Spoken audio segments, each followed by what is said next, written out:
Ok, entonces bienvenidos todos a nuestra clase 30 de Álgebra Moderna 1, ¿sí? Entonces, les recuerdo que ya estamos estudiando los preliminares para demostrar los teoremas de Silo. Y bueno, entonces, y lo último que hicimos en la clase pasada fue demostrar la ecuación de clase, ¿sí? Que fue el teorema 3.3. ¿Y qué es lo que dice la ecuación de clase? Si yo me tomo G un grupo, este G puede ser infinito, ¿eh? Pero, o puede ser finito o puede ser infinito. Pero la cuestión es que el conjunto, y me tomo X, que es un G conjunto finito. El que sí es finito es X, ¿no? ¿Sí? Entonces, con estas hipótesis si yo me tengo X un G conjunto finito, y me considero el conjunto X sub G, que por definición son los X en X, tales que G por X es igual a X para todo G en G.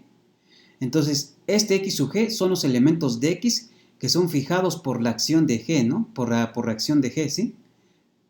Porque G por X es X para todo G en G, ¿no? Entonces son los elementos fijos por la acción, ¿sí?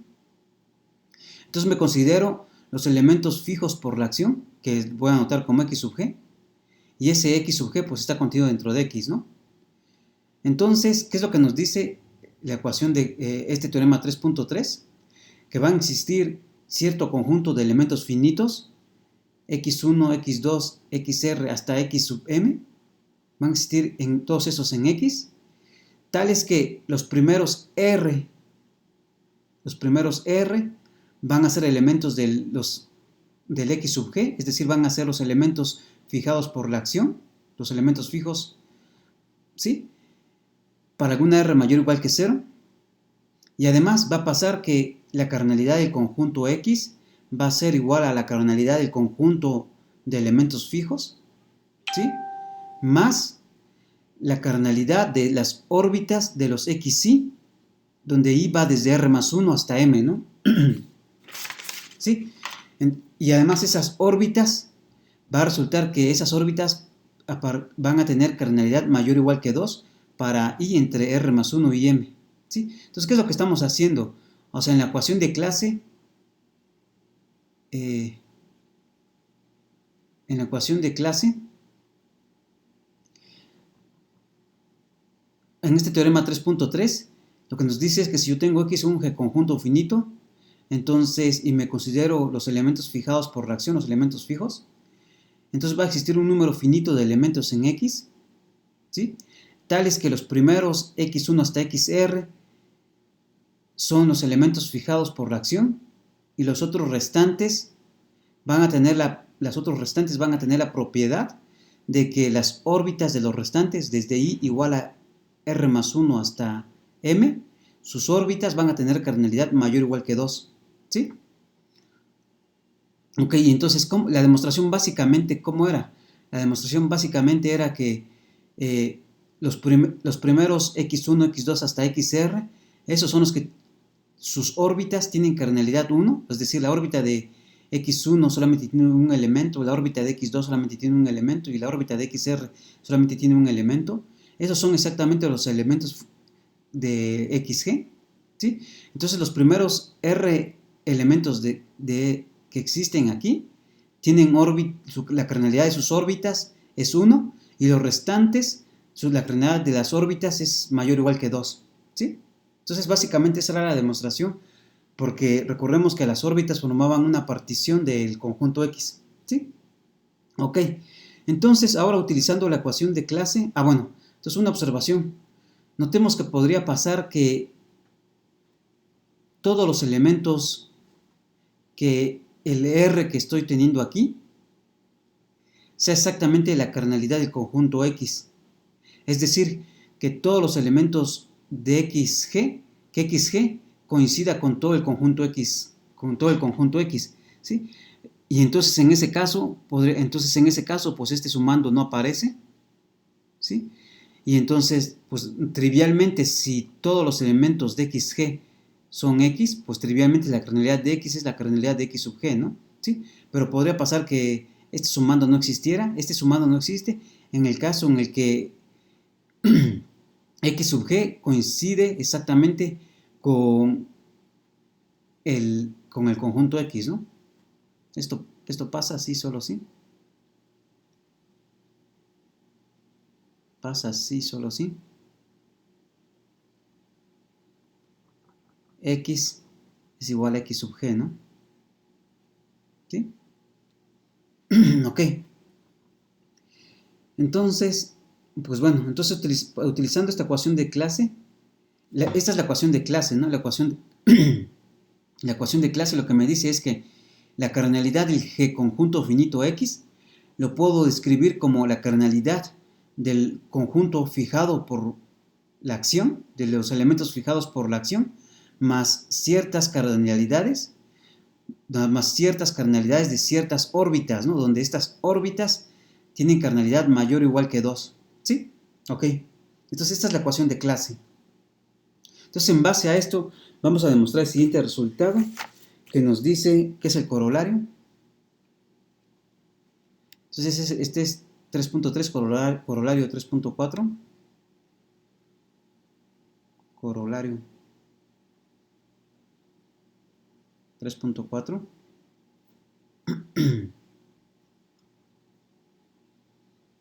Que nos dice lo siguiente. Entonces, sea G un grupo finito. Sea G un grupo finito.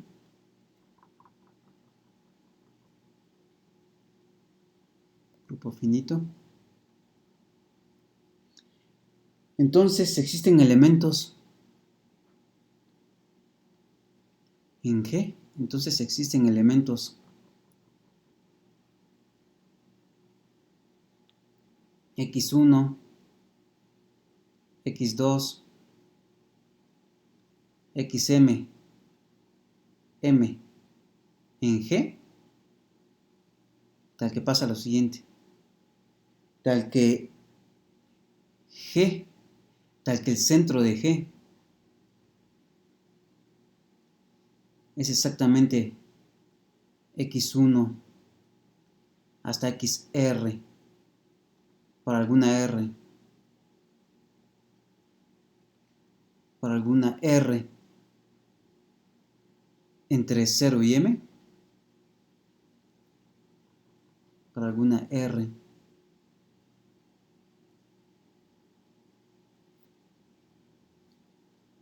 sí, para alguna R mayor o igual que 0. Entonces existen elementos tales que pasa eso para alguna R. Y además, la cardinalidad de G es exactamente la cardinalidad del centro de G más la suma desde I igual a R más 1 hasta M de los índices de los centralizadores de los XY. ¿Sí? Entonces, ¿dónde estos índices de los centralizadores de los XY en G van a ser mayor o igual que 2 para todo I entre R más 1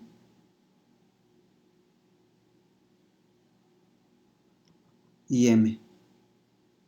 ¿Sí? Ok. Entonces la demostración de esto. ¿Sí? Entonces, ¿qué nos está diciendo? Tengo G un grupo finito, entonces van a existir un conjunto de elementos finitos en G, X1 hasta XM, tales que el centro de G va a consistir de exactamente los primeros R elementos de este conjunto, para alguna R, entre 1 y M. Esto va a ser para alguna R, donde R va a ser exactamente 1 menor o igual que R, y va a ser menor o igual que M. ¿Sí? Y entonces el centro de G va a consistir de exactamente estos elementitos X1, XR. Y además la cardinalidad de G va a ser exactamente la cardinalidad del centro de G más la cardinalidad de ciertos de los centralizadores de los elementos XR más 1 hasta XM, ¿no? ¿Qué es esto? ¿Sí? Y además estos estabilizadores van a ser, estos índices van a ser mayores o iguales que 2. ¿Sí? Ok, entonces demostremos ese resultado. Entonces ustedes como ven, como está escrito, pues trivialmente vamos a utilizar la ecuación de clase, ¿no? Entonces pues bueno, consideremos,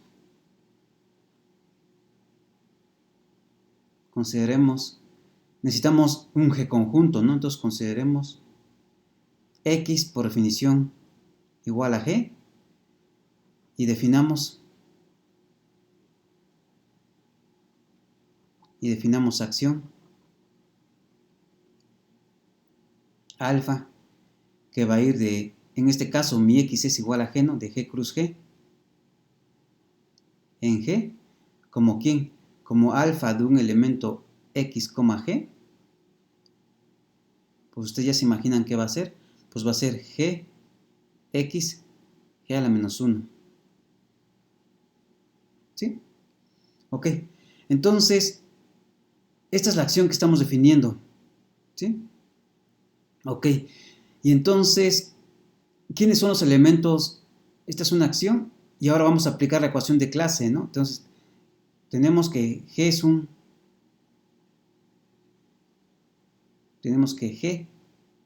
es un G conjunto con esta acción.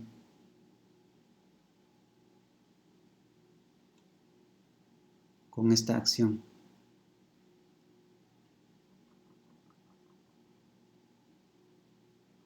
¿Sí?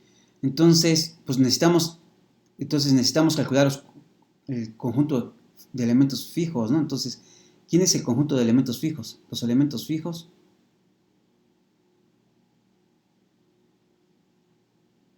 de la acción, que es exactamente el conjunto X sub G. Aquí, ¿quién es? Pues van a ser los A en G. En este caso, A en G, pero deberían ser A en X, ¿no? Pero como X es igual a G, son los A en G. Tales que, ¿qué? Tales que la acción, bueno, si quieren, luego pongámosle X, son los X en G, tales que, ¿qué? Tales que la acción me lo deja fijo, ¿no? Es decir, que la acción me lo deje fijo es que la alfa X G es exactamente quién. Bueno, acá me equivoqué, aquí es Gx. Bueno, ¿sí?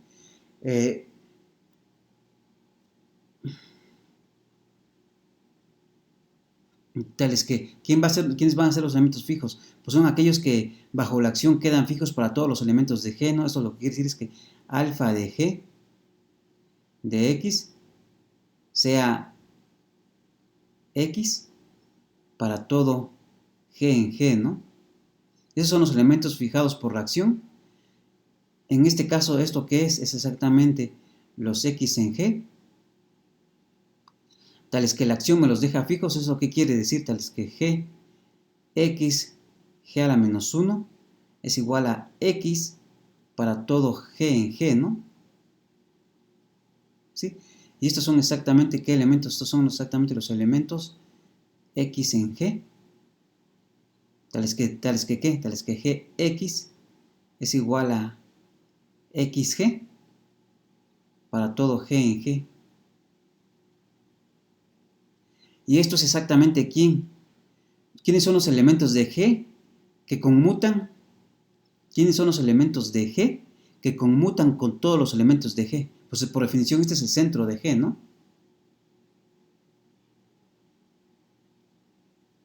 Por definición este es el centro de G, ¿no?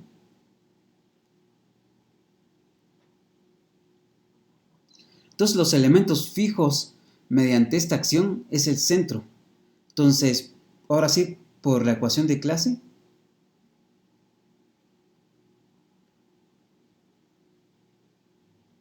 bueno, por el teorema punto 3,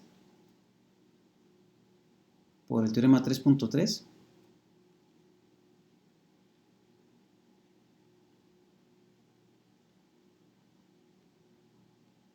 ¿Qué es la ecuación de clase? ¿Qué es lo que tenemos? Tenemos que existe un conjunto finito de elementos, existen x1, x2, hasta xr, xr más 1, hasta xm, elementos de mi conjunto X, pero aquí estamos tomando X igual a G, ¿no? Entonces, elementos de G, tal que, en este caso, Z de G, el centro de G consta exactamente de los X1 hasta XR, ¿sí? Y además, ¿qué es lo que pasa? La cardinalidad del conjunto, del G conjunto, que en este caso es G, es exactamente la cardinalidad de los elementos fijados por la acción, que en este caso es el centro de G, más, ¿qué? Más la suma,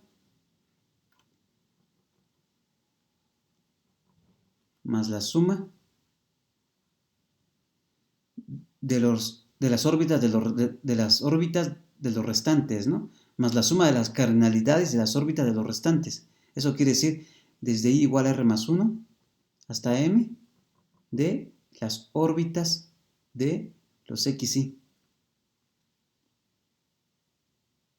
Ahí está. Eso me da la ecuación de clase, ¿no? ¿Sí? Pero recordemos, ok, entonces tenemos aquí esto. Pero, ¿quién es la órbita? Bueno, y en este caso, la ecuación de clase me dice que estas órbitas tienen cardinalidad mayor o igual que 2, ¿no? Con la cardinalidad de estas órbitas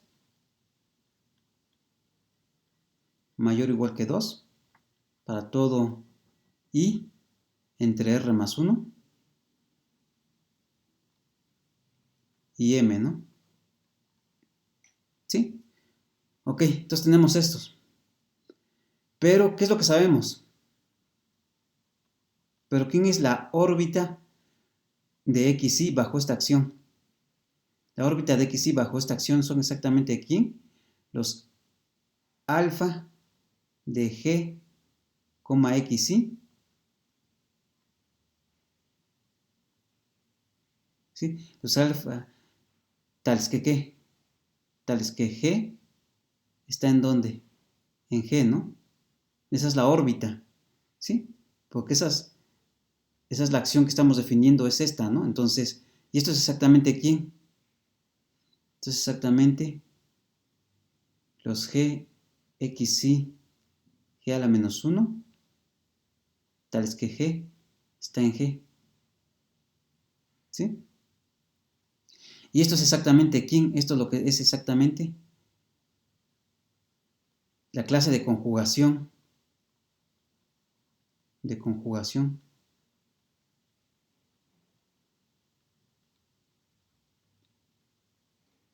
XY.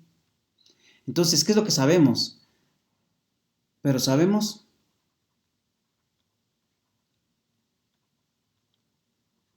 que en este caso, ¿qué era lo que pasaba? Que la kernalidad de la clase de conjugación de XY era exactamente el índice de quién, del centralizador. Eso lo vimos en clases pasadas, del centralizador del XY, del centralizador del elemento XY en G, ¿sí? ¿Dónde? Pero en este caso sabemos, ¿sí? Y entonces, ¿quién? Donde el centralizador, donde este, CGXY, es el centralizador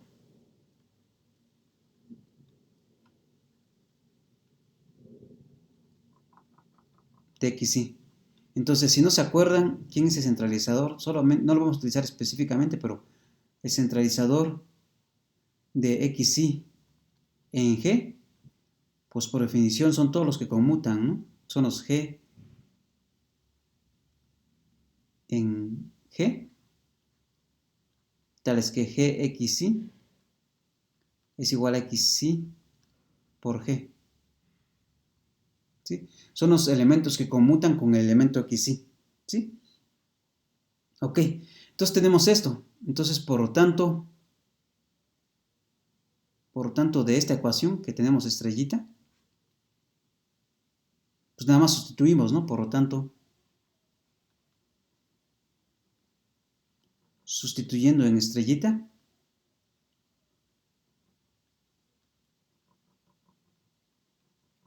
tenemos lo siguiente. Tenemos que la cardinalidad de G es la cardinalidad del centro de G más la suma desde I igual hasta R más 1, desde I igual a R más 1 hasta M de la suma de las cardinalidades de estas órbitas, ¿no? Pero estas órbitas, la cardinalidad de estas órbitas es exactamente ¿quién? Es el índice de los centralizadores, entonces eso lo podemos escribir así. La suma de los índices de los centralizadores del elemento XY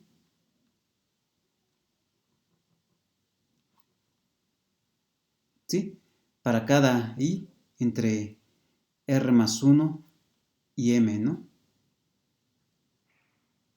¿Sí? Pasa esto y además con esto los índices van a ser exactamente mayores o iguales que 2.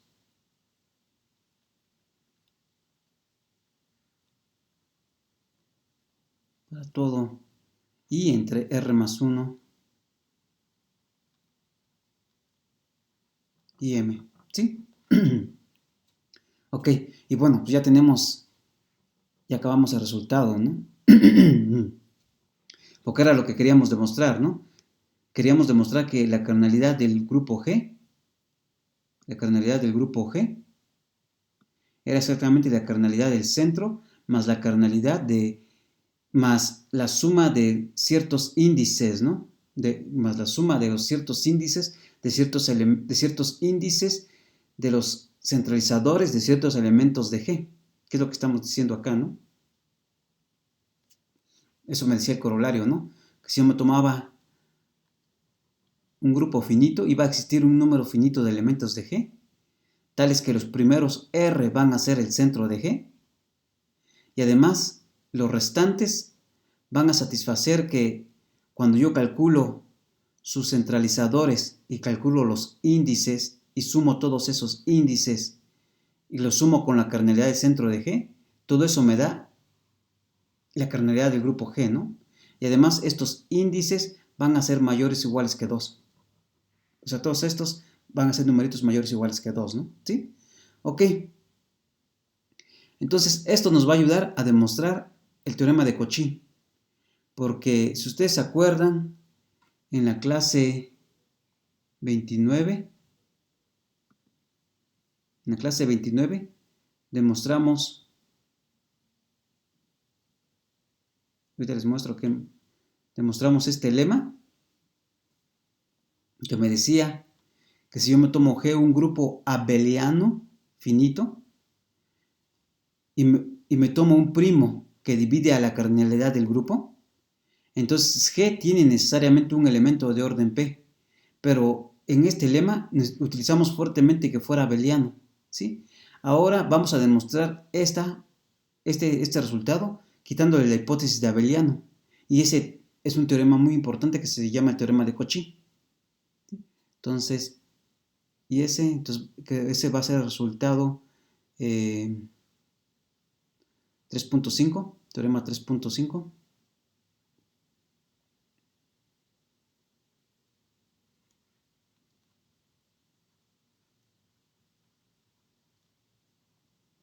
Teorema 3.5.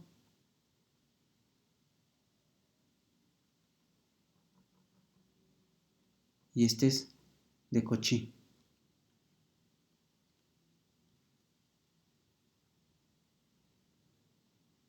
¿Sí? Este es el teorema de Cauchy, que fue dado en el año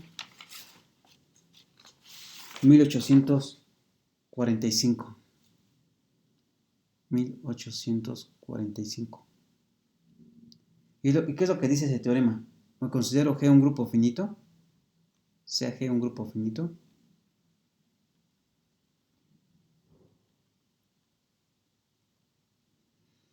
con cardinalidad, supongamos que la cardinalidad de G es N. Entonces, si P es primo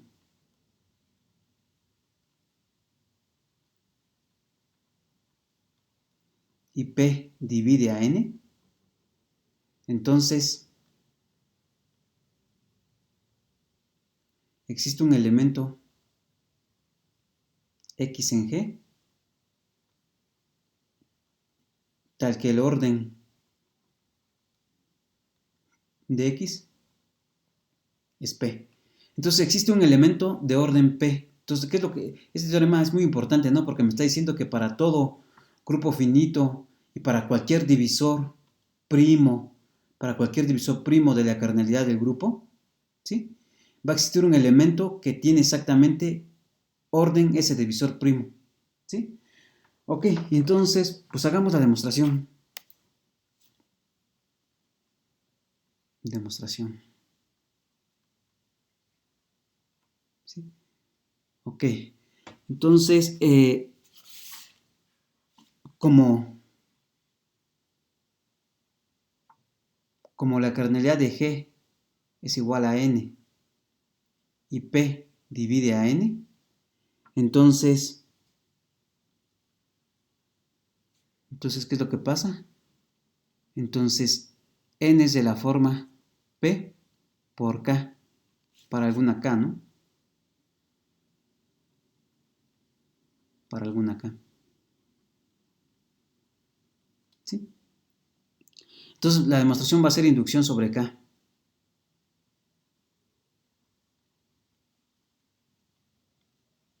Inducción sobre K. ¿Sí? Ok. Entonces, pues hagamos el primer caso, en el caso en el que K sea igual a 1, que ese es el caso trivial. Entonces, inducción sobre K. ¿Sí? Entonces, si K es igual a 1, ¿qué es lo que pasa? Entonces, la cardinalidad de G es P. Y entonces, ¿qué es lo que pasa? Sabemos que todo grupo de orden P es cíclico. Entonces, sabemos, que G es cíclico.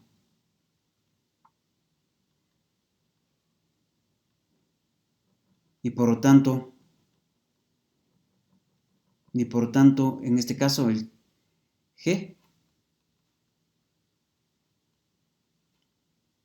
es el generado por un elemento, ¿sí? G es el elemento generado por un elemento para algún G en G.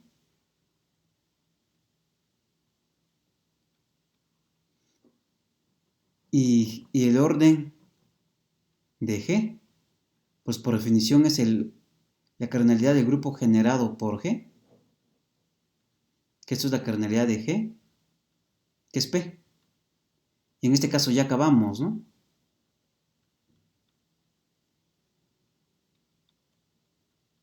Ya acabamos.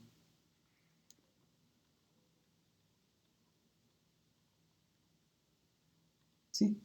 Ok, entonces para K igual a 1, pues ya, no hay problema. Entonces, ahora, pues hagamos la hipótesis de inducción. ¿Cuál va a ser nuestra hipótesis de inducción? Entonces, ¿cuál va a ser nuestra hipótesis de inducción? Consideremos la hipótesis de inducción.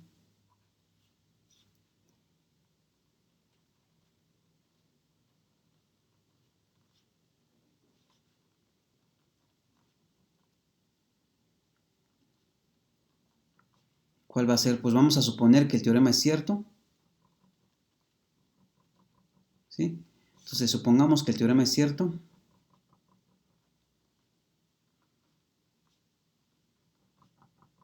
El teorema es cierto para todo grupo.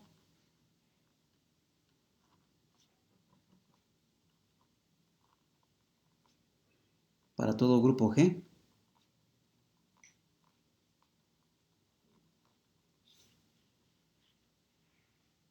Tal que ¿qué? Tal que la cardinalidad de G sea P por K, P por R,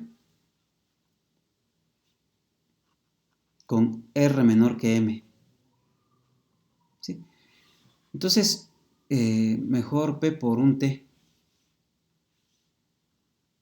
Supongamos que se vale para P por T con T menor que M, T menor que K.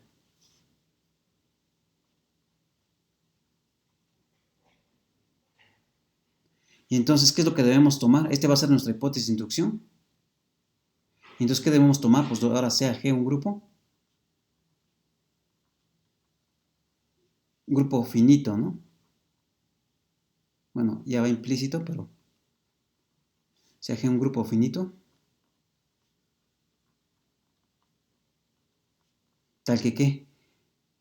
Con la cardinalidad de G, exactamente P por K. ¿Sí? Entonces lo que tenemos que demostrar es que existe un elemento de orden P, ¿no? ¿Sí? Ok. Entonces, si el centro de G,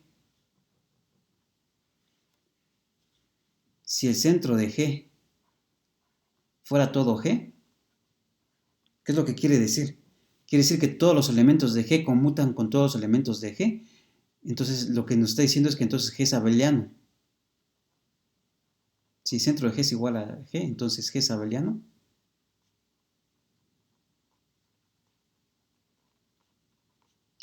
Y el lema, ¿qué lema era? El lema 3.2 de la clase pasada. Y el lema 3.2 de la clase pasada, de la clase 29, garantiza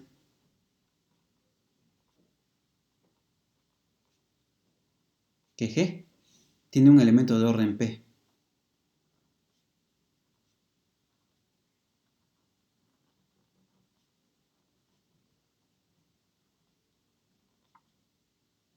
¿Sí? Entonces, si pasara que el centro de G, si pasara que el centro de G fuera todo G, entonces eso lo que quiere decir es que G es abeliano y entonces ya ahí acabamos porque ya demostramos este resultado que es el teorema de Cauchy para el caso abeliano, que es el lema 3.2. ¿Sí? Entonces, pues podemos suponer que el centro de G no es abeliano. Entonces, supongamos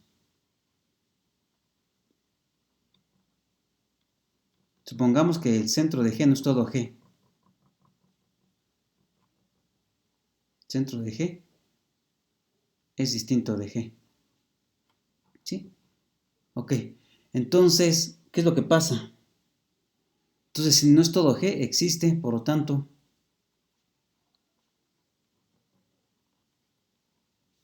existe un elemento X que está en G, pero X no está en el centro de G, ¿no? ¿Sí? Si el centro de G es distinto de todo, si es distinto de todo G, entonces existe un elemento que está en G que no está en el centro de G. ¿Sí? Ok. Y entonces, ¿qué es lo que pasa? Entonces, en este caso,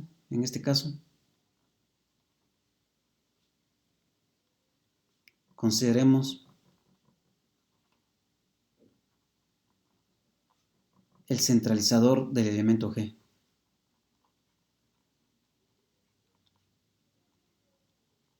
El centralizador del elemento X. ¿Que quién es este?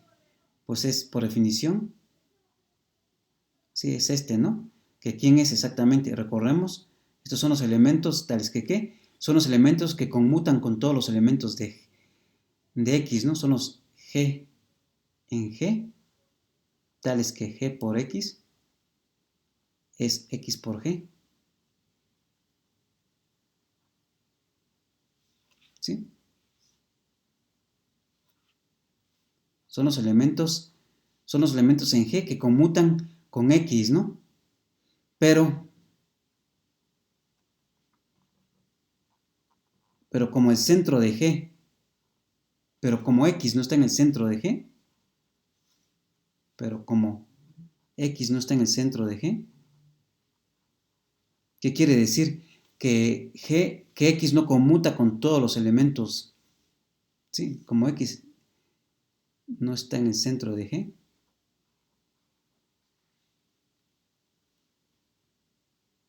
entonces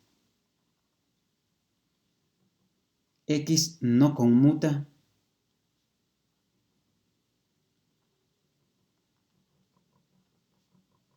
con todos los elementos de G,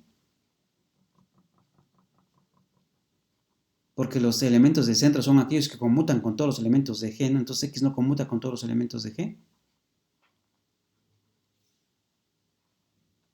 Y por lo tanto, el centralizador de G en X, de X en G, es un subgrupo propio de G.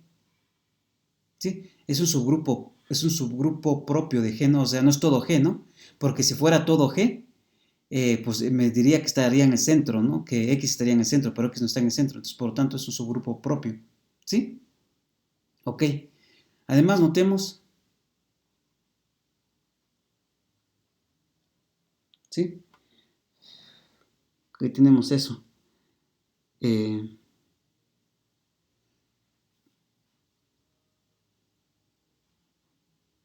Entonces, tenemos dos casos.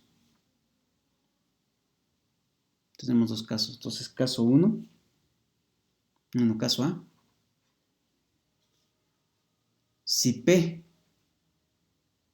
divide a la cardinalidad del centro de G, del centralizador de X, si P divide a la cardinalidad del centralizador de X, entonces, ¿qué es lo que pasa? La cardinalidad del centralizador de X en G es P por algún T, ¿no? ¿Sí? Pero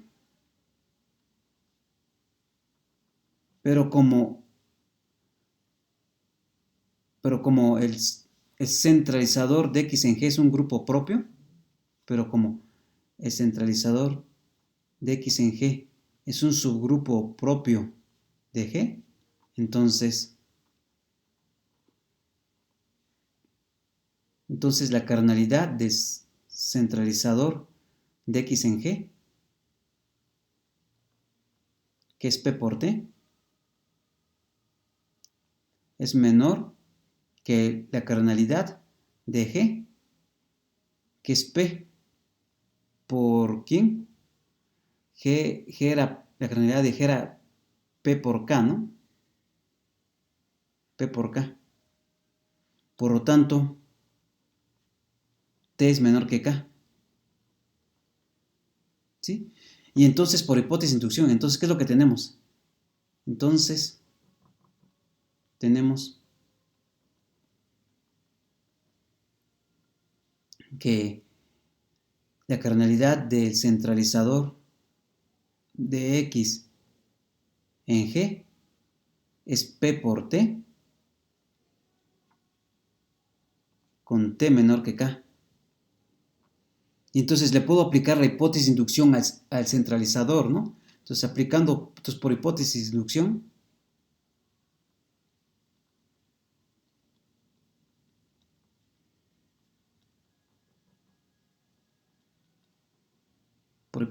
porque ¿qué me decía la hipótesis de inducción?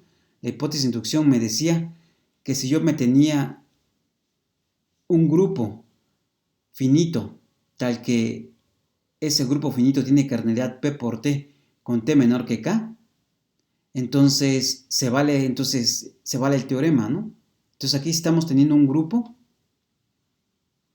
cuyo cardinalidad es P por T y T es menor que K. Entonces, por hipótesis de inducción, existe un elemento A en el centralizador de X en G que tiene orden P.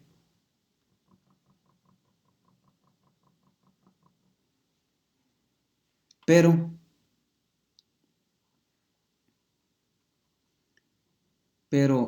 el centralizador es un subgrupo de G.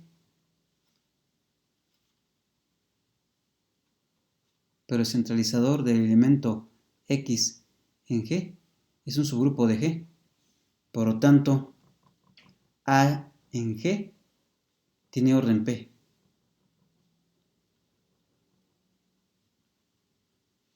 Entonces, en este caso ya acabamos, ¿no? Si encontramos un elemento que está en G, pero que no está en el centro de G, tal que ¿qué? Tal que P divide a la cardinalidad del centralizador de X, ¿sí? Entonces ya podemos encontrar un elemento de orden P. Entonces, pero ¿cómo sabemos que siempre podemos encontrar un elemento X en G que no esté en el centro de G?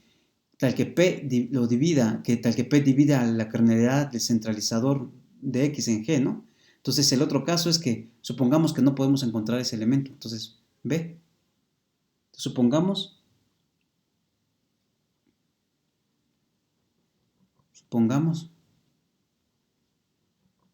que para todo X que está en G, pero no está en el centro de G, se tiene que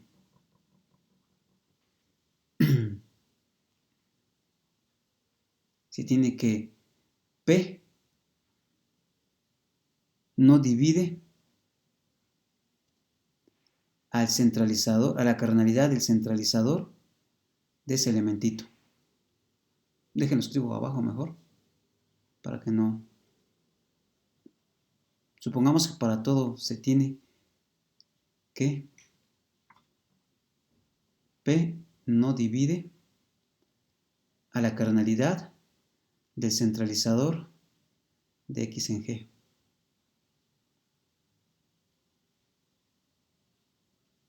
Entonces supongamos que todos los elementos que no están en el centro de G satisfacen que P no divide a la cardinalidad del centralizador, ¿no? Ok. Entonces aquí es donde vamos a utilizar la ecuación de clase. Entonces, por Lagrange. Entonces antes de utilizar la ecuación de clase por Lagrange, ¿qué tenemos? Por Lagrange tenemos que la cardinalidad de G es exactamente el índice del centralizador de X en G por la cardinalidad del centralizador, ¿no? Esto me dice el teorema de Lagrange, ¿no? Ok. ¿Y qué es lo que sabemos? Sabemos que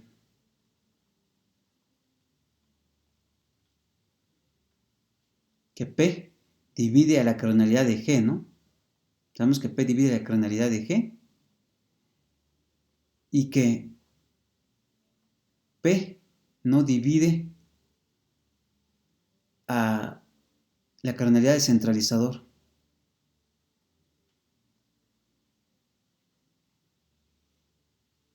Por lo tanto, ¿qué es lo que tenemos? P divide a este, que es este producto, pero no divide a este. Entonces, por el lema de Euclides, ¿sí? Entonces, por el lema de Euclides, ¿qué es lo que tenemos? Que se ve en superior 1, en superior 2, perdón, por el lema de Euclides.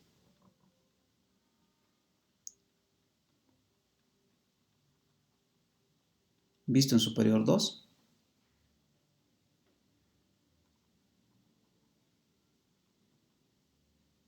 En superior 2. ¿Qué es lo que tenemos? Tenemos que ¿qué?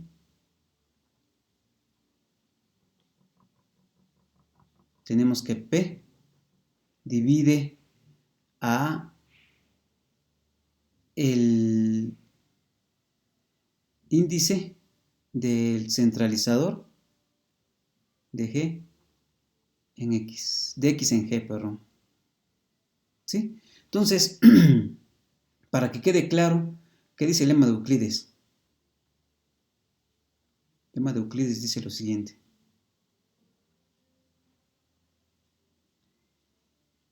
Si P' y P divide A por B y P no divide a A, entonces P divide a B. Eso es lo que me dice el lema de Euclides, ¿no? El lema de Euclides me dice que si un primo P divide a un producto y no divide a uno de los factores, entonces necesariamente divide al otro. ¿Qué es lo que tenemos aquí, no? P divide a la cardinalidad de G, que es esto, pero tenemos que P no divide a la cardinalidad del centralizador, entonces por lo tanto P tiene que dividir al índice descentralizador en G, ¿sí? Este es lo que dice el lema de Euclides, ¿sí? Ok, entonces, resumiendo hasta ahorita que hemos hecho, es decir, hasta ahorita que hemos visto,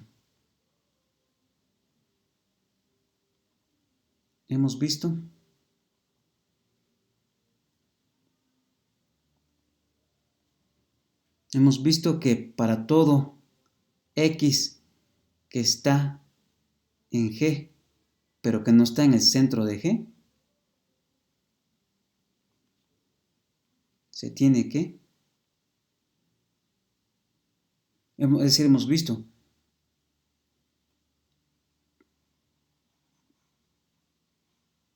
que si para todo X, que está en G, pero que no está en el centro de G, se tiene tal que, hemos visto que si para todo X que está en G, pero que no está en el centro de G, satisface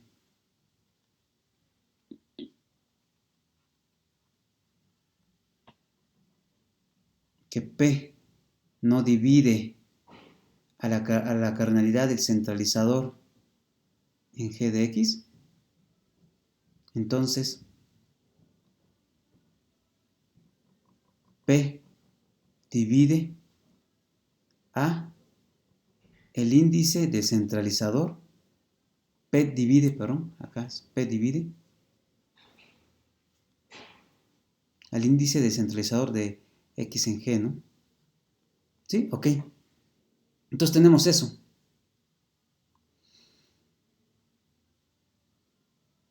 Ok, entonces ahora sí, veamos por ecuación de clase. Ahora, por ecuación de clase,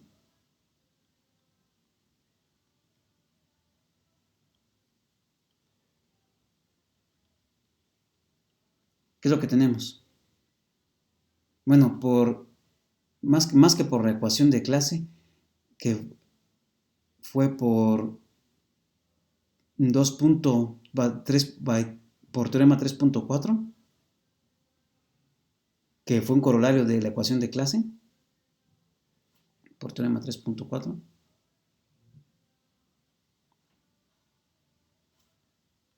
Por teorema 3.4. ¿Qué tenemos? Tenemos que la cardinalidad de G es exactamente la cardinalidad del centro de G más, bueno, por teorema 4 existen ciertos elementos, existen x1 hasta xr más 1, hasta xm, todos elementos del grupo G, tal que ¿qué? Tal que el centro de G es exactamente x1 hasta XR, ¿sí? Y además, ¿qué es lo que pasa? La cardinalidad de G es exactamente la cardinalidad del centro de G más la suma desde I, que va de R más 1 hasta M, de los índices de los centralizadores de los XY, ¿sí? En el grupo G. Entonces existen estos elementitos, ¿no? Donde la cardinalidad del índice descentralizador de XY en G va a ser mayor o igual que 2 para todo I entre R más 1 y M, ¿no? R más 1 y M. Entonces el teorema 3.4 me dice esto, ¿no? Que el teorema 3.4 me dice esto, que van a existir ciertos elementos de G, tales que los primeros elementos están en el centro de G, ¿sí? Y además, la cardinalidad del grupo G va a ser la cardinalidad del centro de G, más la cardinalidad, más la suma de ciertos índices, donde los índices se calculan a través de los centralizadores, de estos últimos elementitos XR más 1 hasta XM, ¿no? ¿Sí? Ok. Entonces, ¿qué es lo que tenemos? Como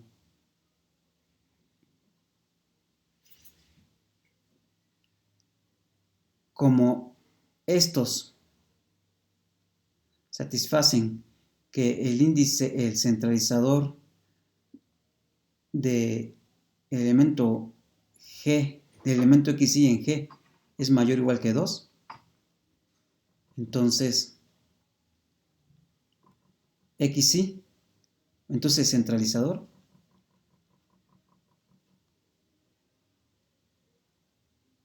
de cada elemento XY es un subgrupo propio de G.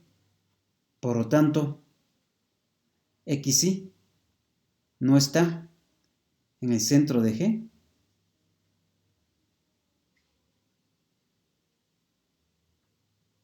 ¿Sí? Entonces XY no está en el centro de G para I entre R más 1 y M, ¿no? Para R más 1 menor o igual que I menor o igual que M. Y entonces, por esto que dijimos aquí,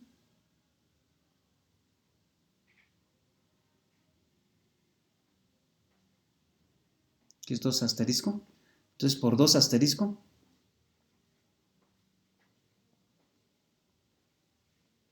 tenemos,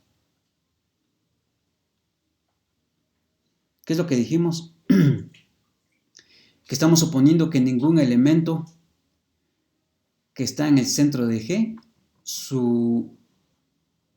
satisface que P divide a la cardinalidad del centralizador, ¿no? Entonces, por lo tanto, P divide a este. Entonces, como estamos en esta hipótesis, tenemos que P divide, aquí tenemos que P divide a el centralizador, al índice del centralizador de XY en G para todo R más 1 menor o igual que I menor o igual que M, ¿no? ¿Sí? Por lo tanto,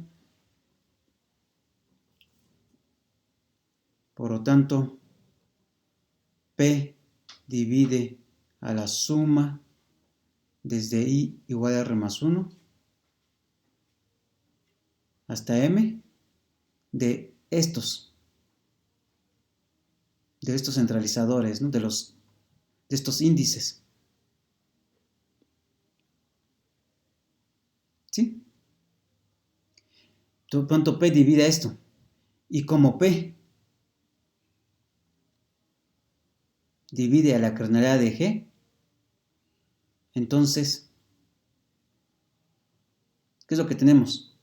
Hasta ahorita que hemos concluido que P divide a esta partecita, y que P divide a la cardinalidad de G, ¿no? Porque estamos suponiendo que esa es la hipótesis general del teorema, ¿no? Entonces, por lo tanto, P divide al centro de G, ¿no? ¿Sí? Por lo tanto, entonces, P divide al centro de G. ¿Ok? Y ya casi acabamos, ¿por qué? Pero el centro de G es un grupo abeliano.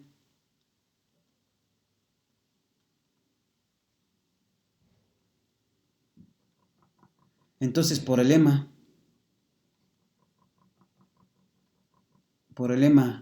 que es el lema 3.2, que dijimos que teníamos un grupo abeliano tal que un primo divide a su orden, entonces tiene un elemento de orden, tiene un elemento de ese orden, ¿no? Entonces, por el lema, ¿qué es? El lema 3.2, por el lema 3.2 de la clase 29,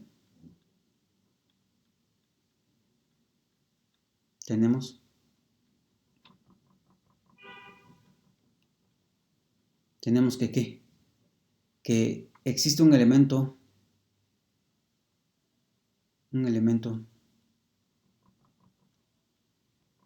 A en el centro de G de orden P.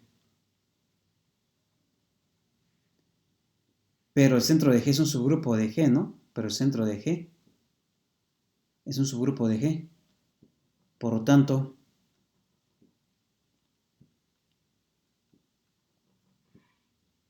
A está en G y tiene orden P, ¿no?